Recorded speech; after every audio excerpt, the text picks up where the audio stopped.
السلام علیکم ګران دوستانو، هیله لرم چې جوړ روغ به یاست. په روابطو کې ځان پیژندل یو شی چې ډیر مهم دی په روابطو کې، او د دې سبب کېږي چې زموږ هم روابط سم سي او هم جنسي رابطه سم سي. هغه دا دی چې په روابطو کې خپل ځان پیژندل. ګورې تاسو دا روابط ساتل په خپل ځان سره اصول لري. دغه ستاسو خانمه یا ستاسو میړه دا په جلا کورنۍ کې په جلا محیط کې لوی سوی دی، او تاسو په یو جلا محیط او سیستم کې لوی سوي یاست. کله چې تاسو سره یو ځای کېږئ او رابطه جوړوئ، نو دا رابطه اصول لري. په رابطه کې باید تاسو خپل ځان وپیژنئ. همیشه په یاد ولرئ که تاسو د کنیزې سره واده وکړئ، ته یو نارینه یې د کنیزې سره واده کوئ.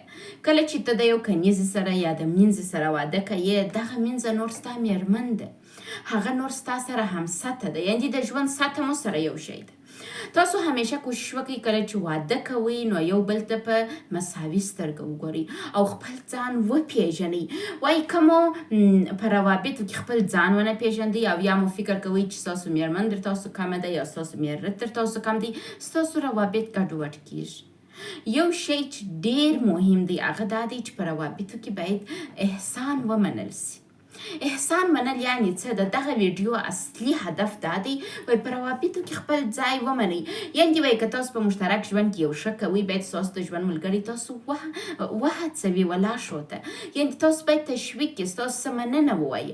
د ښه روابطو لوی راز دا دی د ښه روابطو ساتلو چې تاسو یو بل خپل ځان وپیژنئ، خپل ځای وپیژنئ، یو بل تشویق کړئ، یو بل ته مینه ورکړئ، او همیشه په یاد ولرئ چې احسان فراموشه مو اوسېږي.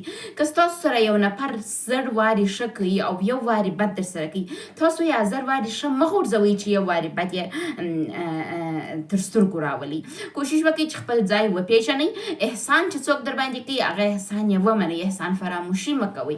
د دې ویډیو هغه مین هدف دا دی چې په روابطو کې ځان پیژندل او احسان فراموشي نه کول.